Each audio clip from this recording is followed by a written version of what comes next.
कांग्रेस नेता शशि थरूर के बयान से आजकल कांग्रेस पार्टी खुद हैरान, परेशान और दंग है। इधर शशि थरूर के मुंह से कुछ निकला, उधर कांग्रेस पार्टी में हड़कंप मच जाता है और डैमेज कंट्रोल करने में कांग्रेस नेता जुट जाते हैं। लेकिन शशि थरूर ऐसा क्या कह रहे हैं, उनके मन में क्या चल रहा है और शशि थरूर ने राहुल गांधी के सामने कौन सी शर्त रख दी है, साथ ही कांग्रेस पार्टी के अंदर चल रही इस कलह से बीजेपी को कैसे फायदा हो सकता है, चलिए जानते हैं। दरअसल केरल में विधानसभा चुनाव होने वाले हैं और केरल में शशि थरूर कांग्रेस के लिए बेहद अहम चेहरा है। वे केरल राज्य तिरुवनंतपुरम से 4 साल लगातार सांसद हैं। इस सब के अलावा उनकी फर्राटेदार अंग्रेजी तो विदेशियों को भी हैरान कर देती है, साथ ही बेहद इंटेलेक्चुअल वाली छवि भी मानी जाती है।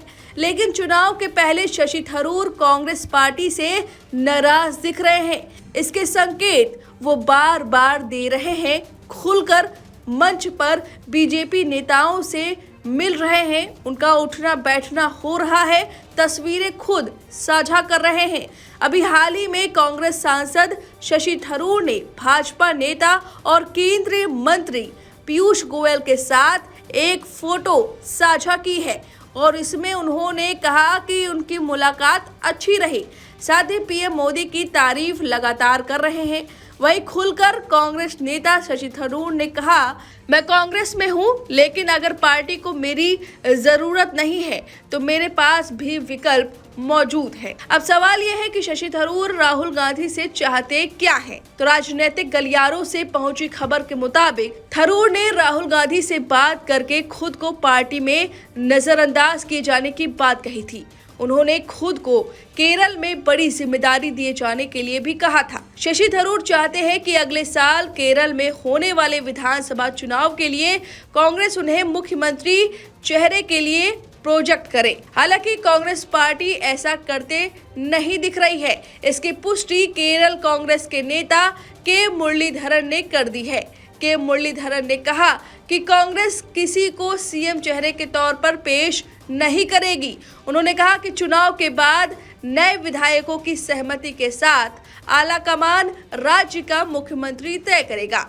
हाल ही में उन्हें प्रोफेशनल कांग्रेस के अध्यक्ष पद से भी हटाया गया है। माना जा रहा है कि इसी वजह से शशि थरूर बगावती तेवर अपनाए हुए हैं। साथ ही इसी वजह से माना जा रहा है कि कांग्रेस को शशि थरूर बड़ा झटका दे सकते हैं और बीजेपी नेताओं के साथ उठने बैठने से उनके पार्टी परिवर्तन के भी आसार दिख रहे हैं। शशि थरूर देख रहे हैं कि पहले बीजेपी कांग्रेस से आए नेताओं को बहुत तवज्जो नहीं देती थी, पर अब पहले जैसी बात नहीं है। ज्योतिरादित्य सिंधिया, हिमंता बिस्वा शर्मा, रवनीत सिंह बिट्टू जैसे दर्जनों नाम हैं जो कांग्रेस से बीजेपी में आकर भारतीय जनता पार्टी का चेहरा बन चुके हैं। बीजेपी उन्हें पर्याप्त मौका दे रही है। यही नहीं, आज की तारीख में बीजेपी में ऐसे भी कांग्रेसी आए हैं जो पीएम नरेंद्र मोदी के लिए अपमानजनक भाषा का इस्तेमाल करते रहे हैं, पर अब बीजेपी में है और उनमें से कई मंत्री परिषद के चेहरे भी हैं। जबकि शशि थरूर ने कभी भी पीएम मोदी के लिए कोई ऐसी बात नहीं की है जिसके चलते उन्हें शर्मिंदा होना पड़े। इसके उलट थरूर ने कई बार पीएम मोदी की तारीफ भी की है। यही तारीफ उनके लिए भारी पड़ती रही है। अब सवाल यह है कि अगर शशि थरूर सच में कांग्रेस के लिए इम्पोर्टेंट है तो इस बात का अंदाजा आप इस बात से लगा सकते हैं कि कांग्रेस पार्टी बकायदा मीटिंग पर मीटिंग कर रही है, लोगों को बुलाया जा रहा है। शशि थरूर के बयान के बाद कांग्रेस के अन्य नेता उनके बयान के अलग मायने निकाल रहे हैं और डैमेज कंट्रोल करते दिख रहे हैं। कह रहे हैं कि क्या हुआ अगर बीजेपी नेता से मुलाकात की, ऐसा तो होता रहता है। लेकिन अब जनता इतनी तो बुद्धिमान हो चुकी है जो कांग्रेस पार्टी के अंतर्कलह को समझ जाए और बीजेपी इस बात का फायदा बखूबी उठा सकती है। अब देखना होगा कि क्या कांग्रेस शशि थरूर को मना पाती है या नहीं, क्योंकि उनके ही चेहरे की वजह से कांग्रेस को वामपंथी हिंदुओं का भारी वोट मिलता रहा है, या बीजेपी कांग्रेस के इस आपदा को अपने अवसर में बदलती है। आपको क्या लगता है, हमें कमेंट करके जरूर बताएं।